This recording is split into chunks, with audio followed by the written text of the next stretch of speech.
Hi everyone, I'm Dr. Sanjay Agrawal with another set of previous year questions and solutions of CUT PG for admission to MCA, MSc Computer Science, MSc OR and other allied prestigious courses from top universities. शुरू करते हैं part. We'll be doing another set of good questions. Already 9 parts हम कर चुके हैं.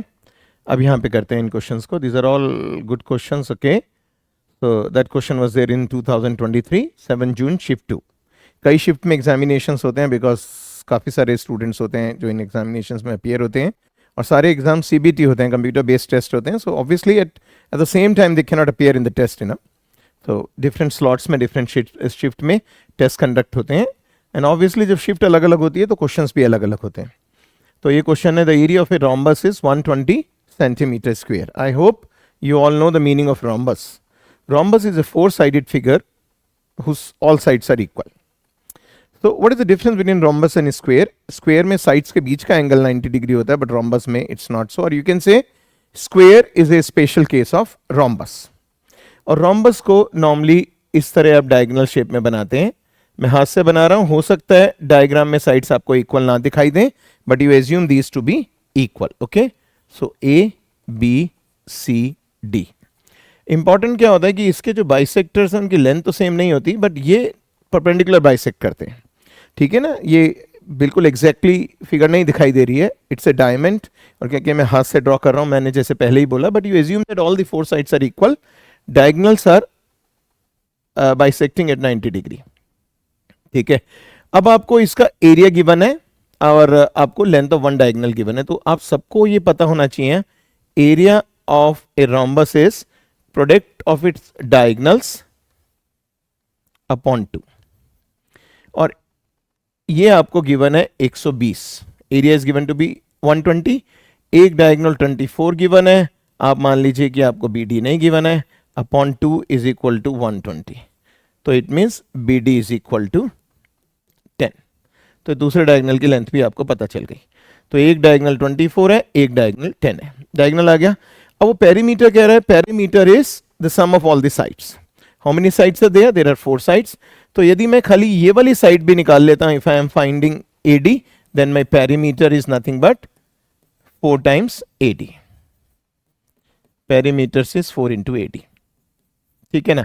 और क्योंकि ये जो इसके डायगोनल्स हैं वो 90 डिग्री पे बाइसेक्ट कर रहे हैं, तो ये जो ट्राइंगल है ये वाला, that is a right angle triangle. Okay, so that is a right angle triangle. तो आपको निकालना है AD by Pythagoras theorem. AD is nothing but AE square plus ED square. And what is AE square? Half of AC. AC कितना है? 24. Half of AC is 12. So it is 12 square. And what is ED? ED is half of BD, but what is BD 10? So it is 5 square. Such an easy problem. So 144 plus 25, that is 169. And what is the square root to 169? That is 13. तो आप पे AD आ ही गया. So perimeter is nothing difficult now. 4 into 13. आपने इन दोनों को multiply करा, 4 3 12. ये रद्द दो. मैं ये इसलिए सिखा रहा हूँ, although it is not difficult कि 4 into 13 is 52. बट नंबर बड़ा भी तो आ सकता था ना. तो why to multiply till the end? Okay, nobody is looking at your solution. They just want your right answer. तो आपने कहा 4 3 12, खाली एक ही में यूनिट डिजिट 2 है, so it has to be my answer. हाँ, यदि एक से ज्यादा में यूनिट डिजिट 2 होता तब हम पूरा मल्टीप्लाई करके चेक कर सकते हैं. ठीक है ना. वही अप्रोच अडॉप्ट कीजिए जो अभी तक मैं फॉलो कर रहा हूं आपके साथ और जो मैं आपको टीच कर रहा हूं. Then comes the second question. It seems to be quite easier. It should not take more than 5 minutes. Trigonometry important everywhere. They ask questions based on trigonometry everywhere. आपका चाहे स्कूल हो, बोर्ड एग्जामिनेशन हो, आपका JEE mains हो, निमसेट हो, CUET हो, या कोई भी examination, even they ask this in your quantitative aptitude portion also. ठीक है ना. not just in higher mathematics but also in quant they can ask questions based on trigonometry. Cot आप सबको पता है reciprocal of tan होता है और sec आप सबको पता है reciprocal of cos होता है. तो बहुत ही easy है. tan 45 1 होता है तो cot 45 भी 1 होगा, तो 1 डायरेक्टली वैल्यू पुट करते हैं. sin 45 1 by root 2 होता है तो sin square 45 1 by 2 हो जाएगा. क्या आपके पास है? साइन 30 1 by 2 होता है तो साइन स्क्वायर 30 1 by 4 हो जाएगा. tan स्क्वायर 45 1 हो जाएगा. सेक स्क्वायर 45, सेक है कॉस का रेसिप्रोकल, कॉस 45 होता है 1/√2, तो सेक 45 होगा √2, so सेक स्क्वायर 45 होगा 2. I think it's so easy, you know. Half is k by 2, it means k is 1. So it means k is 1, so here comes your answer. So k is 1. Clear? So it was quite an easy problem. Then comes the next example. This is again a good example. If A, B and C are acute positive angles. Acute positive angle means they're lying in the first quadrant. Simple. Acute means less than 90 है, positive means they're lying in the first quadrant, और first quadrant में 10 हमेशा positive होता है, ठीक है. और 10 positive है तो cot भी positive होगा, because cot is a reciprocal of, cot is reciprocal of 10. अब एक चीज आपको हमेशा ध्यान रखनी है, whenever you get anything like this और cot आपके पास है तो आप सबसे पहले दोनों तरफ 10 लेते हैं. I hope you know this, और यदि नहीं आपको पता है तो आगे से ध्यान रखिएगा.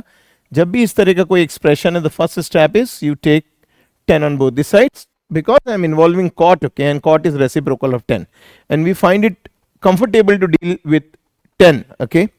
अब 10 of a plus b plus c का फॉर्मूला तो आपको आता ही होगा. क्या हो जाएगा? That is 10a plus 10b plus 10c minus 10a 10b 10c upon 1 minus 10a 10b minus 10b 10c minus 10c 10a. बिल्कुल यही फ्लो होना चाहिए. You should be quite fast. कोई एफर्ट नहीं. It should be spontaneous, as if you are talking to somebody, okay? As if you are gossiping. जैसे गप्पे मारते हैं उसी तरह फॉर्मुलेस याद होने चाहिए. तो एक हैबिट बनाइए कि रोज आपको 5 फॉर्मुलेस याद रखने हैं, बट लेफ्ट से राइट नहीं करने हैं, राइट से लेफ्ट करने हैं. जैसे what is sine of a plus B, sine A cos B, इस तरह से चलते हैं. 10 of a plus B 10a plus 10b upon 1 minus 10a 10b. आप उल्टा चलिए. What is 10a plus 10b upon 1 minus 10a 10b, 10 of a plus b. तो दोनों तरफ से फॉर्मूले को याद रखिए. रोज खाली 5 फॉर्मुलाज याद रखिए. आप देख 5 फॉर्मुलाज याद कीजिए और पिछले फॉर्मुलेस को रिवाइज कीजिए.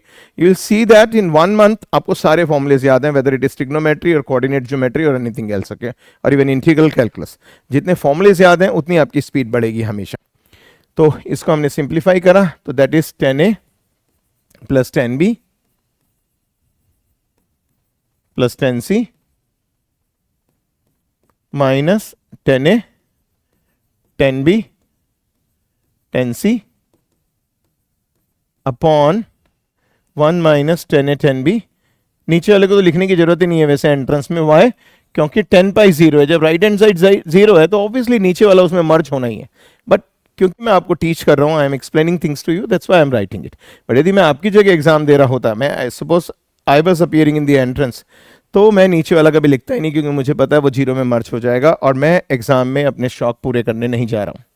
Exam is the reflection of my smartness, okay. 10b 10c minus 10c 10 है. आप खुद देखिए ना, लिखने का फायदा ही क्या है जब ये राइट हैंड साइड पे जाके 0 बन नहीं है. तो यहां से मुझे मिल गया 10a plus 10b plus 10c is equal to 10a 10b 10c. तो चीजों को बिल्कुल इजी करके सॉल्व करना है और दिमाग में ये टारगेट रखना है कि मुझे आंसर करना है correctly, what ever my method is. Most of the times I use my common sense, my reflexes, okay, my instinct. वो ही यूज करने की हैबिट डालनी है और वो आपको आपकी प्रोफेशनल लाइफ में भी बहुत हेल्प करेगी. और ये एक दिन में नहीं आती है. Like develop you like this, you know. और मैं हमेशा सजेस्ट करता हूँ कि जैसे मैं शॉर्टकट्स बताता हूँ, कई बार मैं चॉइसेस से आंसर निकाल के आपको दिखाता हूँ कि कैसे आप डायरेक्टली निकाल सकते हैं, तो बाद में आप उन्हें अपने आप भी प्रैक्टिस कीजिए प्रॉब्लम्स पे. मैं तो करता ही हूँ हर प्रॉब्लम पे इस तरीके से आपके लिए. अब यहाँ पे 10a 10b 10c मेरे पास है, बट यहाँ पे वो cot A cot B cot C कह रहे, तो why don't I directly write it 1 upon cot A cot B cot C. तो यहीं से मैं शुरू कर देता हूं इसे इजी करना, और ये आ गया 1/k. तो मेरा ये वाला expression is equal to 1/k, which I obviously be using. ठीक है ना. और मुझे k की वैल्यू बतानी है, लेस देन इक्वल टू है या ग्रेटर देन इक्वल टू है, that is what I have to find out.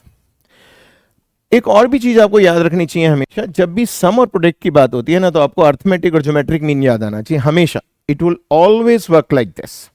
या सम ऑफ 3 क्वांटिटीज है या प्रोडक्ट ऑफ 3 क्वांटिटीज है, और अर्थमेटिक मीन में सम होता है और ज्योमेट्रिक मीन में प्रोडक्ट होता है.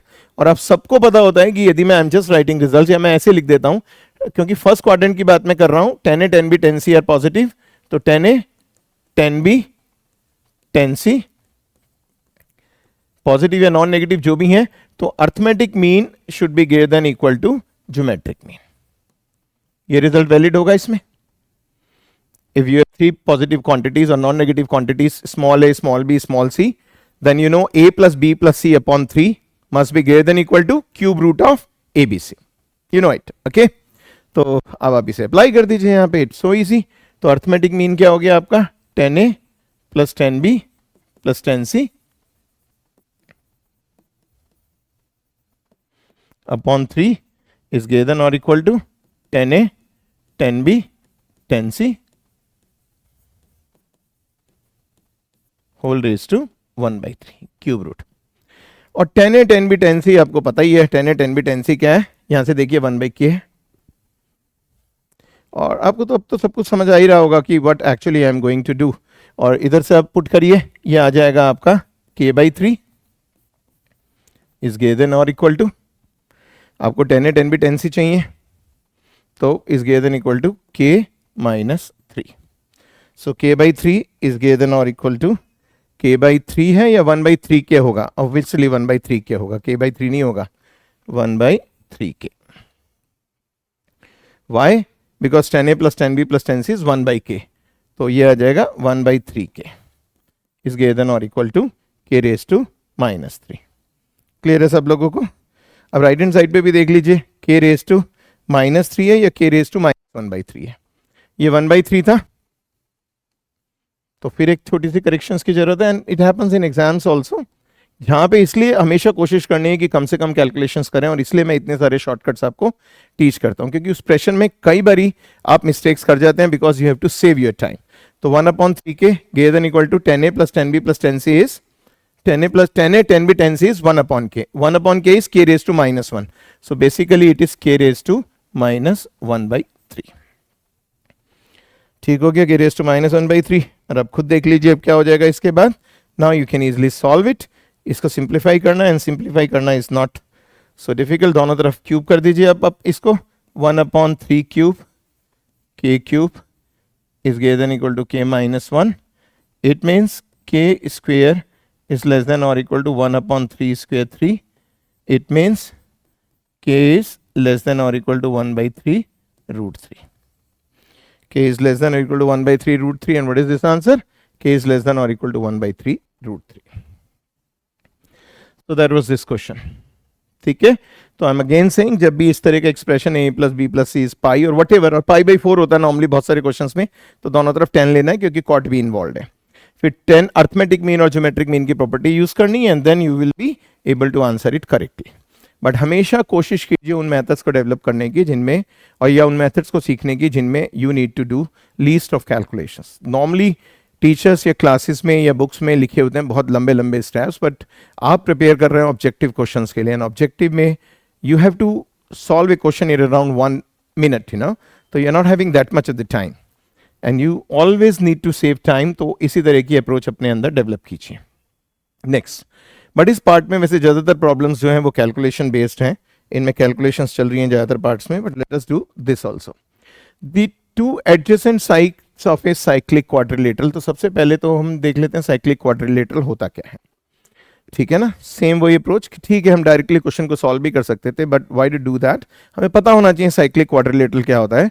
साइक्लिक क्वाड्रिलेटरल उस क्वाड्रिलेटरल को कहते हैं जिसके चारों वर्टिसेस एक सर्कल पे लाई करते हैं. ठीक है ना, तो इसलिए कई बार इसे हम इंस्क्राइब्ड क्वाड्रिलेटरल भी कहते हैं, और जो सर्कल पे इसके वर्टिसेस लाई करते हैं उसे हम सर्कम सर्कल कहते हैं, और इन चारों वर्टिसेस को हम लोग कहते हैं कॉन्साइक्लिक पॉइंट्स. क्लियर है? Just for the revision sake, okay? Cyclic quadrilateral means all the 4 vertices are lying on a circle. तो इस तरह का, जैसे ये सर्कल बन गया, ये आपका क्वाड्रिलेटरल बन जाएगा, ये आपका क्वाड्रिलेटरल बन गया. तो चारों वर्टिसेस इसके सर्कल पे लाई कर रहे हैं, A, B, C, D, ये इसका एक डायगोनल हो गया. और भी कुछ प्रॉपर्टीज होती हैं इसकी, लाइक साइक्लिक क्वाड्रिलेटरल की. एक तो अपोजिट एंगल्स जो होते हैं ना वो सप्लीमेंट्री होते हैं, मींस उनका सम 180 होगा. तो ये जो angle A plus angle C 180 होगा, angle D plus angle B भी 180 होगा. तो in cyclic quadrilateral you must write it down. In cyclic quadrilateral the opposite angles are supplementary, means sum of those angles is 180 degree. Now am I given any angle?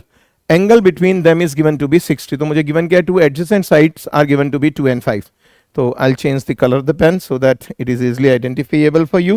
So this is 2, it is 5, and it is 60. And by the supplementary property, it is 120. Third point, C is given to be 3, third side is given to be 3, and I have to find this fourth side D. That is what I need to do. ठीक है, बहुत easy problem हो जाएगी, trigonometry की है, trigonometry की तरह आप यूज कीजिए. क्यों? क्योंकि आपको साइड्स निकालनी है. You have to find the side.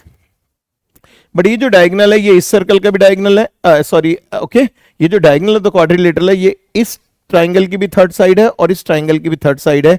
और साइड निकालने के लिए हम कोसाइन फॉर्मूला यूज कर सकते हैं यदि हमें एंगल्स पता हो तो, अपोजिट एंगल्स पता हो तो. आई होप आपको याद होगा कोसाइन फॉर्मूला. करते नहीं है, c square is a square plus B square minus 2ab cos capital सी. तो स्मॉल सी के जो अपोजिट एंगल होता है वो कैपिटल सी. तो if you have to find out this, आपको ये एंगल यूज करना है. If you have to find out this, आपको ये एंगल यूज करना है. याद आ गया cosine formula, C square is equal to A square plus B square minus 2ab cos C. Left पे स्मॉल सी है, साइड्स को हम स्मॉल लेटर से डिनोट करते हैं और एंगल्स को हम कैपिटल से डिनोट करते हैं in properties of triangles in trigonometry. तो यहां से हम निकाल ही सकते हैं कोसाइन फॉर्मूला यूज करके. I am writing two expressions for AC square. So your AC square is equal to AB square plus BC square minus 2AB square plus B square minus 2AB BC cos of 60 degree. And at the same time ऊपर वाले triangle से it is AD square plus DC square minus 2AD, bracket कर देता हूं जिससे कोई confusion ना हो, 2AD DC cos ऑफ, ठीक है ना. तो आप यहां पे पहले AC स्क्वायर 60 लिख रहे हैं और वहां पे आपने लिख लिया cos ऑफ 120 डिग्री. और क्योंकि दोनों का लेफ्ट हैंड साइड सेम है, so should be the right hand side. तो दोनों राइट हैंड साइड को आप इक्वेट कर लीजिए, मतलब ये दोनों आपके इक्वल एक्सप्रेशंस हो जाएंगे. अब आपको काफी सारी तो वैल्यूज पता है, आपको ए बी पता है, पुट करना शुरू कर दीजिए. तो ए बी स्क्वायर आपका 4 हो गया, बी सी स्क्वायर आपका 25 हो गया, माइनस 2 इंटू ए बी 2 हो गया, बी सी 5 हो गया. And cos 60 degree everybody knows what is cos 60 degree, that is 1/2 into 1/2. तो ये आपका हो गया ऊपर वाला expression. And that must be equal to नीचे वाला expression. Capital AD square is D square, DC square is 9 minus 2 into D into 3 into cos of 120 degree.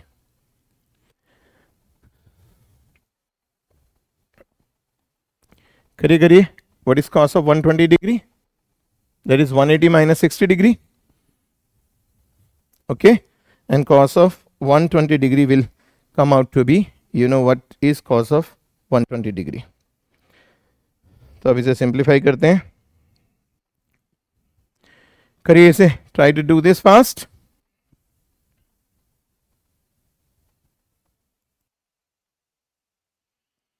ठीक है, तो cos of 120 degree, cos of 120 degree is cos of pi minus 60. Pi minus 60 means I am in the second quadrant. Second quadrant में cos negative होता है, so it will be minus cos 60 degree. And minus cos 60 degree is what, minus 1/2. Okay, so that will be minus, आप इसे simplify कर लीजिए, you get a quadratic in D. And what is that quadratic coming out to be, D square plus 3D minus 10 is equal to 0. आप इसे simplify कीजिए, आराम से हो जाएगा. देखिए 25 में से 10 गए आपके, यहाँ देखिए 2 से 2 कैंसिल हो गया, 5 और 2 10, 25 में से 10 गए 15, 15 प्लस 4 19, यहाँ पे 19 हो गया. और इसी तरह यहाँ 2 से 2 कैंसिल हो गया, माइनस इंटू माइनस प्लस हो गया, simply you get a quadratic D square plus 3D. इसका मतलब आपको ऐसे दो नंबर्स चाहिए जिनका सम -3 हो, क्वाड्रेटिक की प्रॉपर्टीज, एंड प्रोडक्ट -10 हो. वैसे तो आप सब लोग क्वाड्रेटिक को सॉल्व करना जानते हैं. रूट होता है -b plus minus root of b square minus 4ac upon 2a. But जरूरत नहीं होती. Most of the times we factorise it as we used to do this in schools. ये होता है negative of sum of the roots, ये होता है product of the roots. तो ऐसे दो नंबर्स चाहिए जिनका सम हो -3, प्रोडक्ट हो -10. एंड ऑब्वियसली दीज नंबर्स, क्योंकि सम डोमिनेट कर रहा है नेगेटिव साइन में, तो इसका मतलब आपके नंबर्स हो गए -5 and beta comes out to be 2. ठीक है ना. तो d की दो वैल्यूज आ गई. ये तो खाली एक प्रॉपर्टी की तरह मैंने आपको बताया सम ऑफ द रूट्स. तो इसका मतलब d इज 2 और -5. But d being this side and length of the side can never be negative, so it goes. So D is equal to 2 is the answer. So D is equal to 2 is the answer. Got it? So D is equal to 2 would be your answer. That was again a good problem. बहुत ज़्यादा calculations involved नहीं थी. I hope आपको समझ आ गया होगा. And let us do the last problem of this particular lot. तो 5 questions में आप सब लोग जानते हैं, आप लोग इतने सारे लेक्चर्स अटेंड कर चुके हैं इस तरीके के मेरे. तो 5 पार्ट्स में हमने डिवाइड करा है 5 क्वेश्चंस में, सो दैट आप इजीली इसे कर सकें. This is a question from height and distances. बहुत कॉमन टाइप का क्वेश्चन है हाइट एंड डिस्टेंसेस से. The top of a hill observed from the top and bottom of a building of height arches at an angle of elevation P and Q respectively. You have to find the height of the hill. तो it's just like this, you know. आप ऐसे मानिए कि ये आपका एक building हो गई और ये आपकी हाइट हो गई. आप यहाँ से इसे देख रहे हैं और आप यहाँ से इसे देख रहे हैं. आप ऐसे मान लीजिए इसे. Okay, it's just like this. Clear है? अब क्या क्या है, बिल्डिंग की हाइट इसने h दे रखी है. टॉप का एंगल P दिया हुआ है, नीचे का एंगल Q दिया हुआ है. टॉप और बॉटम से जो उसे दिखाई दे रहा है P एंड Q दिखाई दे रहा है. तो आप इसे ऐसे लिख भी सकते हैं A B C D and E. आप इस ऊपर वाले को मान लीजिए x. तो आपको हाइट चाहिए, तो basically what you want to find out, you want to find out x plus h. और आंसर h सिंबल में यूज होगा because h is given to be the height of the building. So this is exactly the diagram. ठीक है ना? And you must have done many problems of this type in your schools, in your like while preparing for entrances, any type of entrance. Okay, अब क्योंकि ये भी right angle triangle है और ये भी राइट एंगल ट्राइंगल है, what I am saying, AEB is a right angle triangle and so is DEC. दोनों राइट एंगल ट्राइंगल है. और राइट एंगल ट्राइंगल में आपको पता ही होता है परपेंडिकुलर अपॉन बेस. ऐसे कुछ और भी गिवन है, हमें given something else is height and base हम मान लेते हैं इसका y है, लेट इट बी y. ये y है तो ये भी y है. ठीक है ना? टॉप से हो चाहे बॉटम से हो, आप इसका एलिवेशन देख ही रहे हैं, तो it is y. And now it become so easy for everyone. Right angle triangles की प्रॉपर्टीज यूज कीजिए आप. तो सबसे पहले आपको पता ही है परपेंडिकुलर, मैंने लेक्चर में बताया भी था, याद कैसे रखते हैं. 2 तरह से मैंने बोला था, पापा BRP हो गए, हाँ हाँ बेटा. साइन कॉस टेन को याद रखने का तरीका, पापा BRP हो गए, हाँ बेटा. परपेंडिकुलर अपन हाइपोटेन्यूज साइन है. ठीक है ना? You know that. पापा BRP हो गए, हाँ हाँ बेटा. पहला साइन, दूसरा कॉस, तीसरा टेन. तो परपेंडिकुलर अपॉन बेस, तो यहां से मुझे क्या मिल रहा है, I am getting x upon y is 10p and I am getting x plus h upon y is equal to 10q. दोनों राइट एंगल ट्राइंगल से. और इन दोनों को मैं एक जब डिवाइड करूंगा, even I will try to simplify this, तो what I will get x plus, it implies x plus h upon x is equal to 10q upon 10p.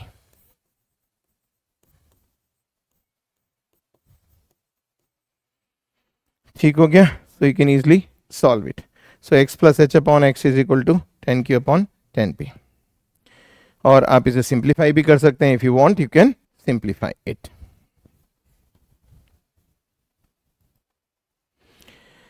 और यहां से आप बड़े आराम से देख सकते हैं इसे. इसका मतलब आपका क्या हो गया, यहाँ पे इधर ले जाइए, देखिए इसको यहाँ ले आइए x को, और x प्लस h को यहाँ ले जाइए आप. तो आपके पास क्या हो गया, if you just look at this, x plus h upon 10q is equal to x upon 10p. It means x plus h cot q is equal to x cot p. और आप इसे सिंप्लीफाई कर लीजिए. It means x cot q minus cot p. आपने x को common ले लिया,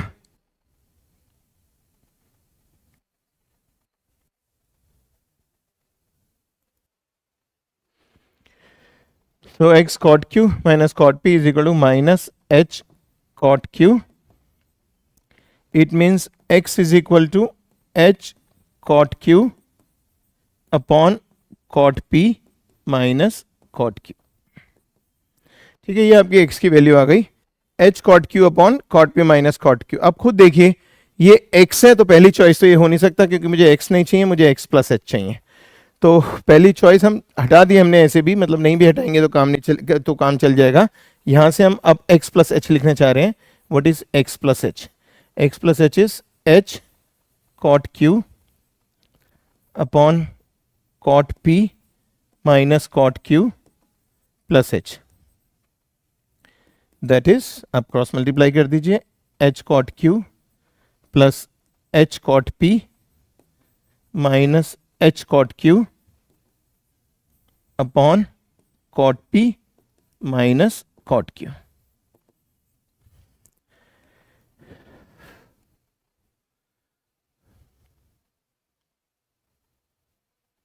okay,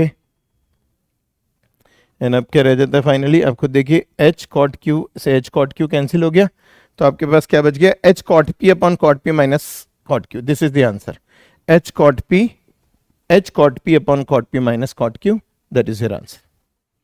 so second choice your answer. तो थोड़ी सी कैलकुलेशंस थी but it was not that tough. So ये भी ट्रिग्नोमेट्री का क्वेश्चन था, ये भी ट्रिग्नोमेट्री का क्वेश्चन था, ये भी ट्रिग्नोमेट्री का क्वेश्चन था, ये भी ट्रिग्नोमेट्री का क्वेश्चन था, and like it was a journal mensuration type of A question.